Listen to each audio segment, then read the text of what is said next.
चिराग पासवान कुल 6 कंपनियों के मालिक हैं और चिराग पासवान के पास 90 लाख का एक बंगला है। और ये चर्चा इसलिए कर रहे हैं क्योंकि उनके चाचा पशुपति पारस ने बड़ा बयान देते हुए कहा कि बड़े साहब के राजनीतिक उत्तराधिकारी तो हम ही हैं और चिराग पासवान सिर्फ उनके संपत्ति के उत्तराधिकारी हैं।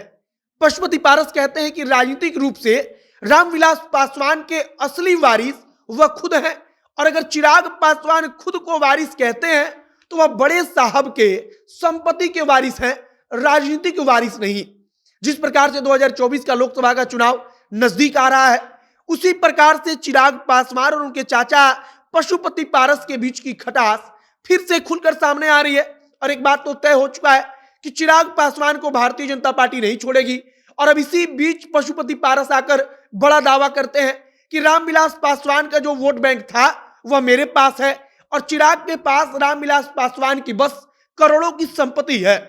अगर मौजूदा वक्त की बात करें तो चिराग पासवान भारतीय जनता पार्टी के लिए उसकी मजबूरी है और भारतीय जनता पार्टी के पास बिहार में ऐसा कोई नेता नहीं है जो चिराग के जैसे कहीं खड़ा हो जाए तो वहां पर कई हजार लोगों की भीड़ इकट्ठी हो जाए, बल्कि चिराग पासवान वाकई में एक करिश्माई चेहरे हैं और चाचा को यही चिंता सता रही है कि कहीं 2024 के चुनाव में उनके साथ गड़बड़ ना हो जाए।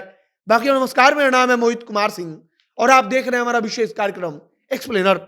सीबीएसई आईसीएसई बिहार बोर्ड के बच्चे जिन्हें क्लास 11th 12th के साथ ही सीए सीएस सीएमए सीयूईटी तथा आईपीएमएटी की परफेक्ट तैयारी करनी है, वो अभी आए वीएम कॉमर्स एकेडमी, जहां लेटेस्ट टेक्नोलॉजी के माध्यम से आपके टीचर्स आपकी पढ़ाई, डाउट्स क्लियर और काउंसलिंग करवाएंगे।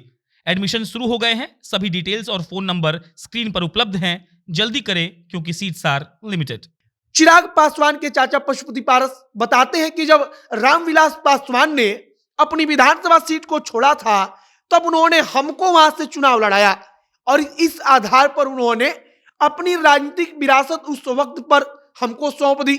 इतना ही नहीं, पशुपति पारस इसके बाद आगे की कहानी सुनाते हैं कि जब रामविलास पासवान ने राज्यसभा सांसद के जरिए दिल्ली पहुंचना तय किया तब उन्होंने पशुपति पारस से कहा कि हाजीपुर लोकसभा क्षेत्र से तुम चुनाव लड़ जाओ।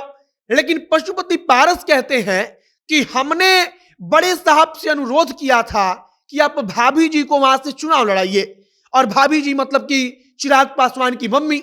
लेकिन पशुपति पारस कहते हैं कि रामविलास पासवान ने अपनी विरासत को छोड़कर हाजीपुर लोकसभा क्षेत्र को हमारे हाथ में सौंप दिया और हम वहां के सांसद बन गए। तथा इसी आधार पर अब पशुपति पारस बताने की कोशिश करते हैं कि चिराग पासवान को अपने पिता की संपत्ति मिल सकती है, लेकिन उनकी राजनीतिक विरासत तो हमारे पास है क्योंकि बड़े साहब ने वह हमको दिया है। अगर चिराग पासवान की संपत्ति का वे जिक्र करते हैं और कहते हैं कि उनके पास सिर्फ संपत्ति आई है, राजनीतिक विरासत नहीं। और मेरे पास वे उदाहरण देते हैं कि जब रामविलास पासवान जिस सीट से विधायक बनते थे और उनको सांसद बनना था तब उन्होंने उस सीट को हमको दिया, मतलब कि उनकी जो पारंपरिक सीट थी उसको हमको सौंप दिया। इसके बाद हाजीपुर सीट जो उनका था उसको हमको सौंप दिया और इस आधार पर उन्होंने बेटे की जगह पर राजनीतिक विरासत के आधार पर अपने छोटे भाई को चुना। और इसी आधार पर आज पशुपति पारस कहते हैं कि चिराग पासवान राजनीतिक विरासत के योग्य नहीं है, राजनीतिक विरासत के हकदार नहीं है। फिलहाल कहा जा रहा है कि 2024 के लोकसभा के चुनाव को लेकर पशुपति पारस की चिंता बढ़ी हुई है। चिराग पासवान के पीछे जिस प्रकार से भारतीय जनता पार्टी घूम रही है उससे पशुपति पारस को शायद लग रहा है कि उनकी उपयोगिता कम हो जाएगी और इसीलिए वे चिराग पासवान के पीछे पड़े हैं और बताने की कोशिश में जुटे हैं कि पासवान के नेता या रामविलास पासवान का जो वोटर था वो चिराग के साथ खड़ा नहीं है बल्कि पशुपति पारस के साथ खड़ा है। और पशुपति पारस जानते हैं कि 2024 के लोकसभा के चुनाव में वे तभी उपयोगी हो सकते हैं, तभी उनको कोई पूछेगा जब वे इस बात को साबित कर पाएंगे कि उनके साथ एक वर्ग, एक धड़ा खड़ा है। फिलहाल पशुपति पारस चिराग पासवान के ऊपर जुबानी रूप से तगड़ा हमला बोलते हैं।